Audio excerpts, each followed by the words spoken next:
The vote on Judge Sotomayor's nomination is expected to happen at the latest by a week from tomorrow. Barring something truly unforeseen, she will be confirmed by a large margin. The United States Supreme Court will get its first Latino justice, and the Washington battle over her nomination will be remembered less for what it revealed about the nominee and more for what it revealed about just how much overt racial politics Americans can still stomach. After MSNBC contributor Pat Buchanan penned a column last week urging more overt racial politics over Sotomayor's nomination, he and I had a heated discussion on this show about race and about Judge Sotomayor's nomination. If you missed it, essentially Pat and I had a sharp disagreement over Judge Sotomayor's statement that she's an affirmative action baby. I think that, in our history, some Americans have been kept out of positions of power and wealth and influence by discrimination, and that tends to be a self-perpetuating thing. Restricting the best jobs, the best schools, the best incomes, the best opportunities to a single group tends to set that group up to continue to prosper disproportionately. Historic discrimination doesn't undo itself. It has to be overtly interrupted by affirmatively helping some people from previously excluded groups into positions where they have the opportunity to succeed. So we as a country don't end up sealing in place forever a white supremacist society created by and defined by segregation and Jim Crow and slavery. Current discrimination has to be stopped now, and the ongoing effects of massive structural past discrimination have to be overtly overturned as well. That's my position. Pat sees it differently. He describes affirmative action as overt discrimination against white males, full stop. And I don't want to speak for him. Pat has been making these arguments for a long time, and he says what he means, and he means what he says. They are victims of this evil affirmative action policy, which says, in effect, that everybody's covered by the 14th Amendment and the civil rights laws. Unless you're a white male and your parents and ancestors came from Europe, then we can discriminate against you. That was the argument that Pat made.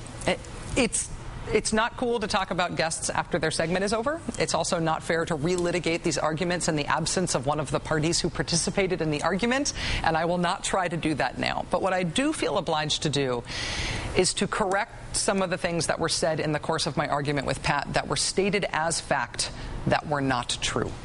I feel an obligation just to correct the factual record as we would with anything else that was stated as fact on this show that was not true. So, excuse me. So, first, in trying to make the case that Judge Sotomayor was unqualified for the Supreme Court, Pat said this, quote, "She's never written anything that I've read in terms of a law review article or major book or something like that on the law."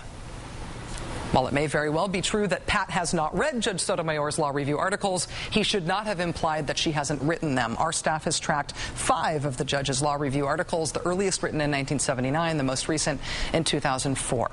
Pat also stated about Judge Sotomayor, quote, "How did she get on Yale Law Review? Affirmative action." We contacted Yale and the Yale Law Journal. A spokesperson told us that the students themselves choose who's on the Law Journal, and when asked about Pat's affirmative action claim specifically, a spokesperson told us, quote, "That is a statement of opinion by Mr. Buchanan." But here's the statement from my discussion with Pat that does require the most emphatic correction.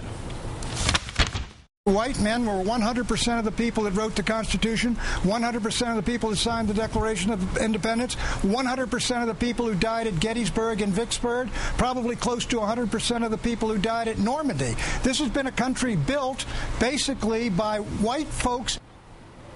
Pat joined us for this discussion from a studio in Washington, D.C. that is not far from the White House, which was, of course, built by slaves who were not white folks. The U.S. Capitol, the physical building, was built by slaves.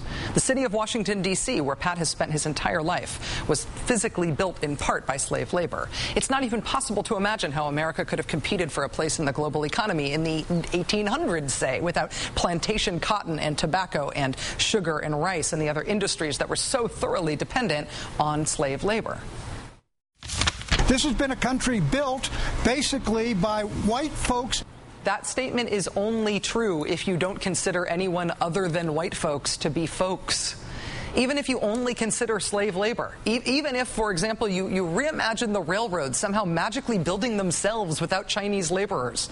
The idea that only white people built America is a fantasy, and it should not have been maintained on this show as fact. As for who has died for this country in combat, more than 200,000 black Americans fought for the Union in the Civil War. Thousands even fought for the Confederacy. 1.2 million African Americans served in World War II, and yes, they were among those who stormed the beaches at Normandy. The Defense Department says almost 10,000 Mexican Americans fought for the Union during the Civil War. Hundreds of thousands of Hispanics served in the armed forces during World War II. 12 Hispanics were awarded the Medal of Honor. 24 Asian Americans received the Medal of Honor for heroism in World War II. This has been a country built basically by white folks. That's just not true. I love white folks. I'm white folks. Yay, white folks. It's just not factually true to generalize from white experience to explain how America came to be. Also, a clarification. Pat said over and over again in our discussion that he is against affirmative action. Rick Perlstein, who wrote the book Nixonland, turned up a memo from 1971 in which Pat actually suggested an affirmative action program to Richard Nixon's White House.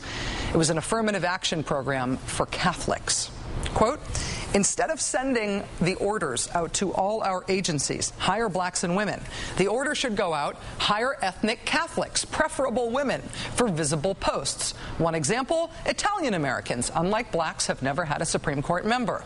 Give those fellows the Jewish seat or the black seat on the court when it becomes available. In other words, choose a Supreme Court nominee in part on the basis of ethnicity and religion, said Pat to Nixon. So those are our corrections and clarifications. Oh, actually one other. Pat also said, quote, the U.S. track team in the Olympics, they're all black folks. The U.S. Olympic track team is not all black folks or otherwise. Also, the Olympic hockey team is not all from Minnesota either, which he also said. We very much regret these errors ending up on the show, and we will be right back.